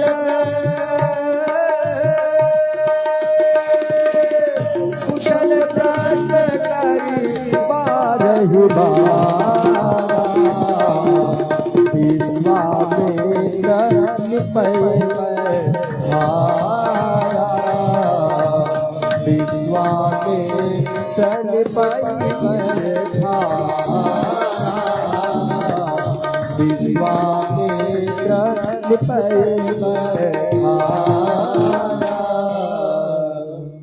श्री जनक जी को जैसे पता चला कि विश्वामित्र जी हमारे नगर में आए, तुरंत विश्वामित्र जी ने अपने पूरे सचिव गण सबको लेकर, संग सचिव सुचि भूरि भट्ट भूसुर बर ज्ञात, सचिव को लेकर सबको लेकर चले। और किसको लेकर चले? अपने गुरु कौन? सतानंद जी को लेकर चले। चले मिले मुनि नायक, चले मुनि जी से मिलने के लिए सब गए। जाने के बाद श्री विश्वामित्र जी के श्री चरण कमल की वंदना की, प्रणाम किया, उनके चरण को धोया। धोने के बाद आदर सहित बैठे, कुशल प्रश्न पूछा कि सब ठीक? विश्वामित्र जी ने एकदम प्रसन्नचित कर हाल खबर बता दिया, नहीं सब बढ़िया है। आनंदचित हुआ मन। जनक जी को बैठाए, कुछ क्षण बीता, आपस में कुछ चर्चाएं चलनी विश्वामित्र जी के साथ में और जनक जी के बीच में। क्या चर्चाएं चली? कुछ धर्म शास्त्र की बात में सत्संग हुआ। कुछ समय बीतने के बाद वहां पर कौन आए? श्री रामभद्र सरकार और लखन जी का प्रवेश हुआ। ते ही अवसर आए 2 भाई, उसी समय आए। कौन? अब आए, कहाँ गए थे? रामभद्र सरकार कहाँ गए थे? गए रहे देखन फुलवाई, गए थे फुलवाई देखने। कौन से फुलवाई देखने? प्रश्न आता है कि विश्वामित्र जी के साथ में थे, उनको तो कुछ पता भी नहीं, और कहाँ चले गए घूमने के लिए, कहीं खो जाएंगे तो। रामभद्र सरकार जानबूझ के वहां से चले गए कि मैं जाऊंगा और मेरे जाने के बाद अगर मैं विश्वामित्र जी के साथ में रहूंगा और राजा जनक जी आएंगे, और जनक जी जब आएंगे तो सब कुछ मारे विश्वामित्र जी कुछ कह नहीं पाएंगे, बात नहीं कर पाएंगे, क्योंकि मैं वहां विद्यमान रहूंगा। और जैसे ही रामभद्र सरकार लखन जी के साथ पहुंचे, तब क्या हुआ? उठे तकल जब रघुपति आए, उठे सकल जब रघुपति आए। जितने लोग श्री जनक जी के साथ में गए थे तुरंत खड़े हो गए, उठ के खड़े हो गए। क्यों खड़े हो गए? क्योंकि रामभद्र सरकार की आभा प्रभा ही ऐसी है। और जो प्रभु परमात्मा जो श्रेष्ठों में श्रेष्ठ है कौन? परमात्मा। उनके स्वरूप को देखकर भला कौन नहीं खड़ा होगा? राजा जनक जी पूरे सचिव सब देखे, परमात्मा को देखते ही रह गए। क्या नीलकमल है, क्या सुंदर सुंदर भुजाएं हैं, क्या सुंदर वक्षस्थल है। देखे, देखने के बाद आह्लादित हो गए परमात्मा के स्वरूप। रामभद्र सरकार लखन जी तो एकदम गोरे हैं, लेकिन राम जी के स्वरूप को देखकर जितने जब गए थे, किसके साथ? जनक जी के साथ, सब भाव विभोर हो गए, देखते ही रह गए। उठे सकल जब रघुपत आए। क्यों नहीं खड़े हो? उनके बारे में तो पता भी नहीं था, रामभद्र सरकार के बारे में कोई जानता भी नहीं था जनक जी, फिर क्यों खड़े हो गए भाई? प्रश्न उठता है कि क्यों खड़े हो गए? न विश्वामित्र जी ने बताया कि हमारे साथ कोई आया है, अभी बात ही चल रहा था। सीताराम जी, हमारे प्रभु का स्वरूप ही ऐसा है कि देखने के बाद हर कोई मोहित हो जाए, समझ जाए कि ये कौन है। परमात्मा के स्वरूप को देखकर क्या आनंदित होकर सब प्रभु का दर्शन कर रहे हैं। और दर्शन करके क्या भय तब सुखी देखी दो भ्राता पारी बिलोचन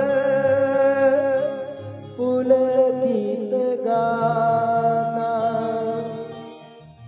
मूर्ति मधुर मनोहर देखी भयउ विदेहु किसी। भगवान को देखते ही, रामभद्र सरकार को देखते ही क्या हुआ? भय सब सुखी, सब एकदम सुखी हो गए, आनंदचित हो गए। मानो परमात्मा ने उनके ऊपर इतनी कृपा कर दी, इतनी कृपा कर दी। क्यों कृपा कर दी? क्योंकि जनक जी के यहाँ तो इससे पहले रामभद्र सरकार का आगमन नहीं हुआ, और जब आगमन हुआ शीतल मंद सुरभि बहबाऊ नौ पल्लव फल सुमन सुहाए, पूरा एकदम आनंदचित हो गया वातावरण। देख कर रामभद्र सरकार को सब आनंदचित हुए। भय सब सुखी देख सब लोचन। उनका आनंदित हुआ उनका नेत्र, किसका दर्शन करके? जो श्रेष्ठों में श्रेष्ठ होगा, जो सुंदरों में अति सुंदर होगा, उसको देखकर भला कौन नहीं आनंदित होगा? कौन नहीं आनंदित होगा? मेरे ठाकुर जी को देखकर कौन नहीं आनंदित होगा? सब आनंदित होकर बारी बिलोचन पुलकित गाता। किसको देखकर? मूर्ति मधुरी मनोहर दोनों जन को देखकर क्या आनंदित हुए। और जैसे ही आए तुरंत क्या किए? विश्वामित्र जी क्या किए? तुरंत कहा, देखा, देखने के बाद क्या कहा? बुलाए। और इधर जनक जी ने देखा, देखते ही स्तंभित आश्चर्यचकित रह गए, अरे ये कौन है? क्योंकि भगवान का स्वरूप देखकर, भगवान का स्वरूप देखकर जनक जी एकदम मंद मुग्ध हो गए। अरे ये तो मनी मन सोचने लगे, अरे मैं जिस यज्ञ की तैयारी रचना करके आया हूँ, मेरी जानकी के लिए तो इनसे सुंदर वर हो ही नहीं सकता। जनक जी को आज देखिए, जनक जी के मन में ये भाव आ गया क्या कि मेरी जानकी के लिए इनसे सुकोमल, मेरी जानकी इतनी कोमल, मेरी जानकी इतनी मूर्ति, मेरी जानकी मूरत है, सुंदर गुणों की खान है, और उसके लिए तो इनसे सुंदर और कोई मेरी जानकी को अगर ये ब्याह हो जाए इनके साथ, कितना मन ही मन जनक जी सोच रहे हैं। और यही सोचकर क्या करते हैं? तुरंत विश्वामित्र जी से पूछ लेते हैं, कहूँ नाथ सुंदर दो बालक। हे मुनिकुल, हे ईश्वर, मैं आपसे पूछ रहा हूँ, कहूँ नाथ सुंदर दो बालक। ये सुंदर सुंदर जो दो बालक है वो कौन है? मुनि कुल तिलक की नृपकुल पालक। पूछते जनक जी कह रहे हैं प्रभु विश्वामित्र जी से निवेदन करते हैं क्या कि ये दोनों बालक कौन है? राम जी को लखन जी को देख प्रसन्नचित होकर मुनि कुल तिलक के रघुकुल नायक। हे ऋषिवर मैं पूछना चाहता हूँ ये कोई मुनि पुत्र है, किसी ऋषि पुत्र है, संत पुत्र है? विश्वामित्र जी से पूछा। विश्वामित्र जी कहा नहीं, गलतफहमी मत रही है जनक जी।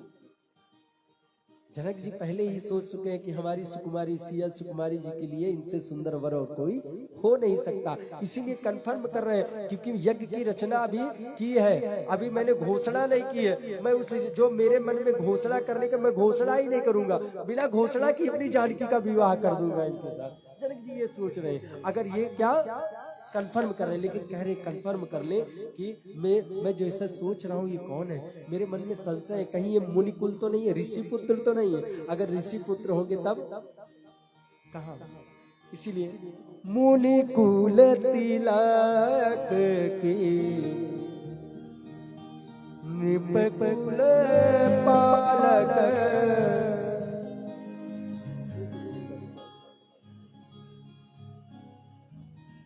विश्वामित्र जी से पूछा कि कौन है? विश्वामित्र जी पूछे कि मुनि के बच्चे हैं, ये किसी संत के बच्चे? विश्वामित्र जी कहा नहीं, ये गलत मत सोचो।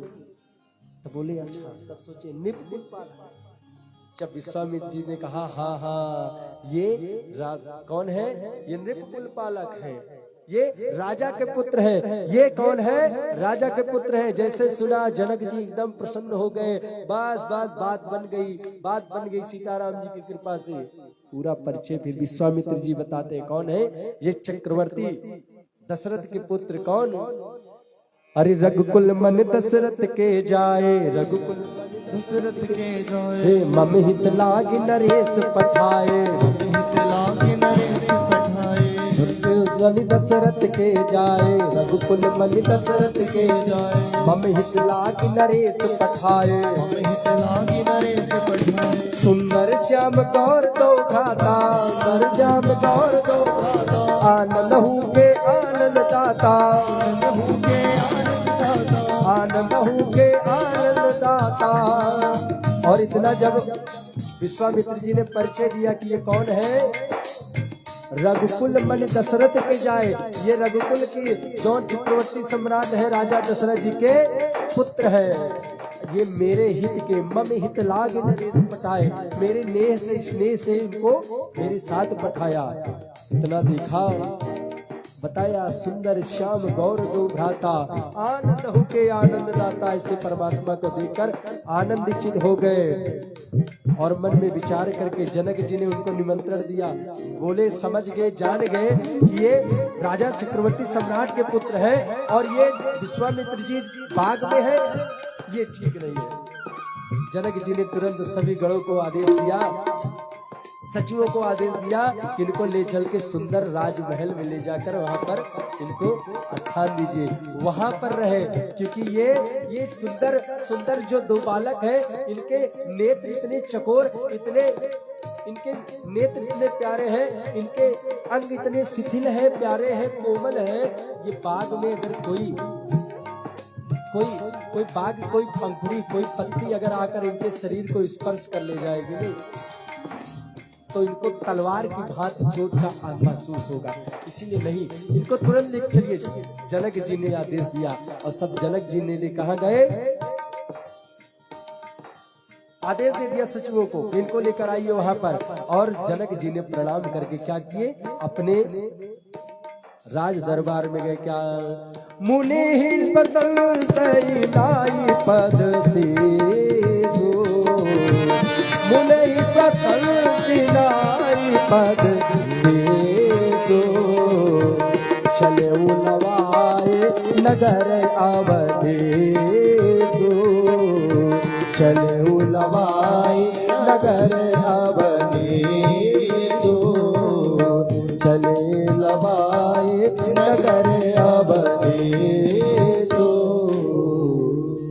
राजा जनक जी सचिवों के साथ में उनको लेकर गए, बढ़िया सुंदर महल में विराजित किया और विराजित करने के बाद सब व्यवस्था कर दिया। राजा जनक चले गए दरबार में। इधर विश्वामित्र जी के साथ में रामभद्र सरकार और लखन जी पहुंचे। प्रातः काल विश्वामित्र जी आए थे, लेके गए किसको? विश्वामित्र जी को जनक जी आए, विश्वामित्र जी और रामभद्र सरकार लखन को लेकर गए। अब जब महल में पहुंचे तो वो समय जाकर वार्ता करते करते, संवाद करते करते दोपहर तो हो ही गया होगा, इतना तो समय हो ही गया होगा। लगभग आ गए कहां पर? मध्याह्न वेला पार हो गया। 2-2:30 बजे जनक जी के महल में आकर विश्राम किए। उसके बाद 3-4 बजे मन में ये हुआ राम जी के और लखन जी के कि चल के जनक नगर को देख लिया जाए, जनक जी के इस नगर को देख लिया जाए, यहाँ पर क्या शोभायमान है। जब इतने सुंदर सुंदर बाग बगीचे हैं तो जनक जी का महल और जनक जी का दरबार कितना सुंदर होगा, ऐसा सोचा। आए राम जी आए। राम जी से लखन जी ने इसे इशारे में कह दिया कि प्रभु चलना चाहते हैं नगर देखने के लिए। लखन जी कह रहे हैं कि ये नगर देखना चाहता हूँ। प्रश्न आता है कि राम जी का अगर मन देखना कहने के लिए तब तो बात ठीक थी, क्योंकि करना धरना है राम जी को। लखन जी क्यों बीच में आ रहे हैं, आगे आ रहे हैं कि देखने के लिए? लखन जी की लालसा इसलिए बड़ी है,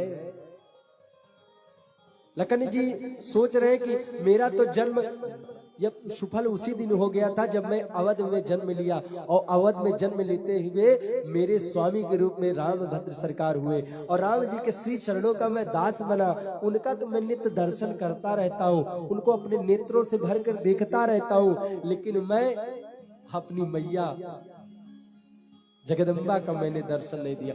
अवध का तो दर्शन कर लिया, मैं अवध रघुवीर का श्री चरणों का मैं दास बन गया, लेकिन मैं अपनी जगदम्बा मैया का, भक्ति मैया कहाँ वास कर रही है? जनक जी के दरवाजे पे, जनक जी के द्वारे पे माता सीता का दर्शन कराओ, ऐसा भाव उत्पन्न हुआ लखन जी का।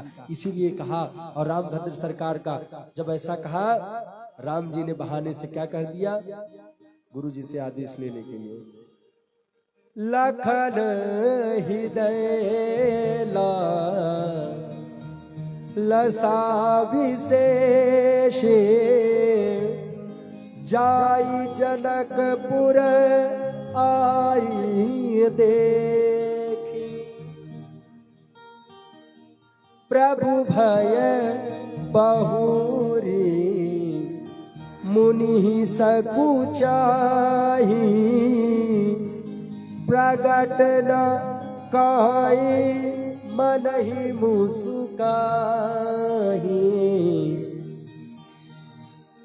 ऐसा कहा क्या? रामभद्र सरकार ने कहा किससे? विश्वामित्र जी से। प्रभु लखन जनक जी को नगर को देखना चाहते हैं, लेकिन सकुच बस आपसे कह नहीं पा रहे हैं, इनको डर है। प्रभु भय बहुरी मुनि ही सकुचाली, डर भी है, भय भी है, सकुच भी है। क्यों है सकुच है? क्योंकि पिताजी ने कहा था ना, मैं जैसा मेरी आज्ञा को पालन जैसे करते हो उसी प्रकार अपने गुरु की आज्ञा का पालन करना। तो सकुच इसलिए है कि मेरे पिताजी ने कहा था, आज्ञा दिया था कि बिना गुरु की आज्ञा के आज से तुम्हारे गुरु ही तुम्हारे पिता है, तुम्हारी माता है, इनकी आज्ञा से ही चलना। भय इस बात का है कि अगर आज्ञा नहीं लोगे तो कहीं विश्वामित्र जी गुरु जी गुस्सा न हो जाए, और सकुच भी है कि कहीं मैं कहूं, कहने के बाद मन में संशय ना उत्पन्न हो जाए। सकुचा रहे हैं लखन जी। कौन कहा? राम जी, रामभद्र सरकार कहे। जब इतना कहा, आकर बताए किससे? विश्वामित्र जी से कहा कि प्रभु ये लखन हमारा देखना चाहते हैं। कौन सा? ये छोटे से हमारे जो भैया है, ये जनक के नगर को देखना चाहता हूँ, आपकी आज्ञा होता हो। जौराउर यसु मोहि देहु, अगर आपकी आज्ञा होगी तब क्या? नगर दिखाई तुरंत ले आओ। आपकी आज्ञा होगी तब मैं इनको लेके जाऊंगा और तुरंत ही लेके जाऊंगा, नगर दिखाकर तुरंत लेकर मैं चलाऊंगा। विश्वामित्र जी से ऐसा कहा। जब ऐसा कहा तुरंत आह्लादित हो गए विश्वामित्र जी कि सोचिए हमारी भी मान रखने के लिए कैसे रामभद्र सरकार नहीं जा सकते थे देखने के लिए, क्यों आज्ञा लेते? इसलिए आज्ञा ले रहे हैं क्योंकि विश्वामित्र जी को पता है कि मेरी प्रभुता को भी, मेरी गुरु की प्रभुता को भी कम नहीं होने दे रहे हैं। कौन? हमारे ठाकुर जी महाराज। विश्वामित्र जी ने कहा आज्ञा दिया, जाओ। तुरंत कहा जाई देखिया वहु नगर। अब विश्वामित्र जी ने देखे गुरु भी कैसे किस प्रकार होने चाहिए। गुरु ऐसे नहीं कि केवल आपके धन तक ही सीमित रहे। गुरु जो आपके पूरे कुल के आपके तरण तारण कर दे, पूरे कुल में जो आपके दोष हो उसको नष्ट कर दे, वही तो गुरु है। वो वाले गुरु नहीं कि सीताराम जी। तो इसलिए गुरु का भाव क्या होना चाहिए? गुरु हर प्रकार से अपने शिष्य का कल्याण सोचे, ये नहीं कि ठकुर सुहाती करते रहे। गुरु का अभिप्राय क्या होता है जानते हैं? सुंदरकांड हम आप पढ़ते हैं, कितने लोग सुंदरकांड का पाठ करते हैं? आप जितने लोग सुंदरकांड का पाठ करते हैं हाथ ऊपर करें सभी लोग।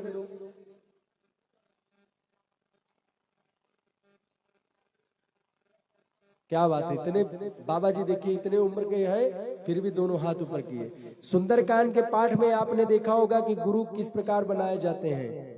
ध्यान दें, गोस्वामी तुलसीदास जी कहते हैं सचिव वैद गुरु तीन जो प्रिय बोलहि भय आस। गुरु ठाकुर सोहाती वाले नहीं होने चाहिए। गुरु वह होना चाहिए जिसमें मेरे शिष्य का कल्याण हो। सचिव वैद गुरु तीन जो प्रिय बोलहि भय आस। राज धर्म तन तीन कर होई बेग ही नाश। कैसे? तीन ऐसे होने चाहिए जिनको किसी भी प्रकार की ठकुर सुहाती नहीं करनी चाहिए। बड़ाई ऐसी झूठे नहीं। सचिव मंत्री जो हो, आपके सलाहकार जो हो, मनमुखी बात ना करें तो झूठे नहीं।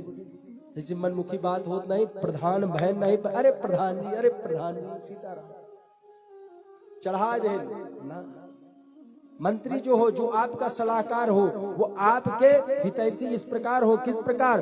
आपकी झूठी बड़ाई ना करे। नगर में जाए, घूमे टहरे, देखे तो वहां से आप जो सच्चाई हो उसको आकर बताए। ये ना बताए कि वहां पर आप कह रही सब जगह बस हो गई, आपकी तो एकदम पूर्ण बहुमत है। नहीं, सचिव जो होना चाहिए आपका एकदम ईमानदार होना चाहिए, ईमानदारी से रहना चाहिए। वैद्य डॉक्टर जो हो, नो वैद्य जो हो, वो भी अपने मरीज के प्रति वो ठकुर सुहाती न कहे। नहीं तो मीठी मीठी गोली दी है और इतना बड़ा रोग है, उस रोग की दवा दिए ही नहीं, मीठी मीठी लेमन जूस देते रहे, अंत में क्या हुआ? वो बीमारी बड़ा रूप धारण कर ली। फिर क्या हुए? कोई बचाने वाला नहीं। गलत तो नहीं कह रहे। सचिव वैद्य गुरु, जो गुरु हो वो भी आपके ठाकुर सुहाती नहीं कि अपने शिष्य के अरे बा भाई पीठ ठोकर चला जा, बा अरे बा मारा कमाल कहते हैं। आज गुरु जी गए, आज उनके 1 बीघा खेत अपने अंडर में कैल है कट्टा के दम पे। अरे वाह क्या बात है, आज 500 रुपये गुरु जी चरण में चढ़ा दे, गुरु जी और वाह वाह फूल हुए। नहीं, ऐसे नहीं। सचिव वैद्य गुरु तीन जो प्रिय भय आज। राज धर्म तन तीन कर होई वेग ही नाश। ऐसे नहीं। गुरु किस तरीके? गुरु विश्वामित्र जी के तरीके से। कैसे? विश्वामित्र जी कहते जाई देखी आवहु नगर सुख निधान दो भाई का। और क्या कह रहे हैं विश्वामित्र जी? कह करहु सुफल सबके नयन सुंदर बदन देखा। विश्वामित्र जी खुद ही आह्लादित नहीं हो रहे, कह रहे जिस प्रकार मैं परम बड़भागी हो गया, मैं धन्य हो गया, मैं आपका दर्शन कर रहा हूँ, नहीं तो उसी प्रकार जाइए जनक वासियों को भी आप धन्य करके आइए। करहु सुफल सबके नयन, सबके न सब अपने नयनों से आपको देखकर उनका भी जीवन धन्य कर दीजिए। जिस प्रकार पूरे अवधवासी धन्य हो गए हैं, उसी प्रकार जनक वालों को भी धन्य कर दीजिए। क्या शोभा है। राम जी जब ऐसा कहा, हमारे राम जी और लखन जी क्या किए, भगवान के श्री चरणों को, अपने गुरु के चरणों को प्रणाम करके निकल गए देखने के लिए। कहा राम भद्र सरकार देखने के लिए आए, जनक नगर को देखने के लिए। क्या अब आते ही जितने नगर के वासी थे सब देखे, और देखते सब आह्लादित हो गए। चारों तरफ केवल घोषणा हो, क्या, अरे देखन नगर भूप सुत आए, समाचार पुरवासिन पाए, समाचार पुरवासिन पाए। ओ धाये धाम काम सब त्यागे, मनहु रंग निधि लूटन लागे, मनहु रंग निधि लूटन लागे, मनहु रंग निधि लूटन लागे, मनहु रंग निधि लूटन लागे। जैसे ही जनक जी के नगर में पहुंचे, हल्ला हो गया, अरे वो आ गया, वो चितचोर आ गया। किसी ने पूछा, अरे कौन आ गया, कौन आ गया? वही जो मुनि के साथ आए। सब आए, जो जिस कार्य को कर रहा था तुरंत छोड़ के भागा। धाये धाम काम सब त्यागी। कोई घर में भोजन प्रसादी बना रहा था, भोजन प्रसादी को छोड़कर सब भागे। जैसे सुने, अरे वही आया। कौन आया? अरे वही ताड़का उद्धारक भगवान आया, जो मुनि के साथ आया। अरे अरे, जो जनक जी अपने साथ ले आकर अपने कहां पर भवन में उनको स्थापित किया, बैठा है। अच्छा, सब भागे। अब आए, प्रभु को देखकर सब आह्लादित हो रहे हैं। मीरा की सहज सुंदर दो भाई, भगवान के दोनों राम लखन को देख देखकर आनंदचित हो रहे हैं। आनंदचित होकर, क्या भाव विह्वल में आनंदचित होकर प्रसन्न हो रहे हैं। जुबती भवन झरो खन लागी, और निरखहि राम रूप अनुरागी। भगवान के रूप को देखकर क्या प्रसन्न हो रहा है। सब आकर देखते हुए आनंदचित होकर, और भगवान के उस स्वरूप को देखकर कोई कहता, अरे देखो देखो कितने सुंदर है। आपस में सब बात करने लगे। अरे देखिए, ये वही विश्वामित्र जी के साथ में जो आए, मुनि के साथ में आए, वही दोनों बालक हैं। और भगवान के स्वरूप को देखकर सब मन ही मन आनंद ले रही हैं। और आनंद लेते लेते क्या, वो कोई आकर कहा क्या करती है, राम जी को सलाह देती है कि राम जी, राम भद्र सरकार को कहती, करे राम जी थोड़ा बच के चलिएगा, कहीं आपको नजर न लग जाए, कहीं आपको नजर न लग जाए। इस प्रकार कहते हैं, हो श्री दशरथ राजकुमार, नजर तोहे लग जाएगी। श्री दशरथ राजकुमार, नजर तोहे लग जाएगी। हो श्री दशरथ राजकुमार, नजर तोहे लग जाएगी। श्री दशरथ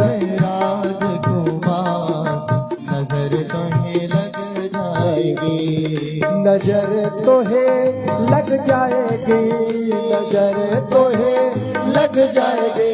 ओ नजर तोहे लग जाएगी, नजर तोहे लग जाएगी। श्री दशरथ राजकुमार, नजर तोहे लग जाएगी। श्री दशरथ राजकुमार, नजर तोहे दशरथ राजकुमार, नजर तोहे लग जाएगी। श्री दशरथ राजकुमार, नजर तोहे लग जाएगी। अलके कुलचित सुख श्यामल पर, अलके कुलचित सुख श्यामल पर, अलके कुलचित सुख श्यामल पर, अलके कुलचित सुख श्यामल पर। सोहत मानहु नील कमल पर, सोहत मानहु नील कमल पर। और भंवर करते गुलजार, जैसे कमल के पुष्प देखिए भंवरे आकर क्या करते हैं, पराग को लेने के लिए क्या घूमते हैं ना, उसी प्रकार रामभद्र सरकार के स्वरूप को देखकर क्या कह रहे हैं, भंवर करते गुलजार नजर तो लग जाएगी, भंवर करते गुलजार नजर तुम्हें लग जाएगी। श्री दशरथ राजकुमार नजर तो लग जाएगी। हरि को तालियों की सेवा करते हुए भाव से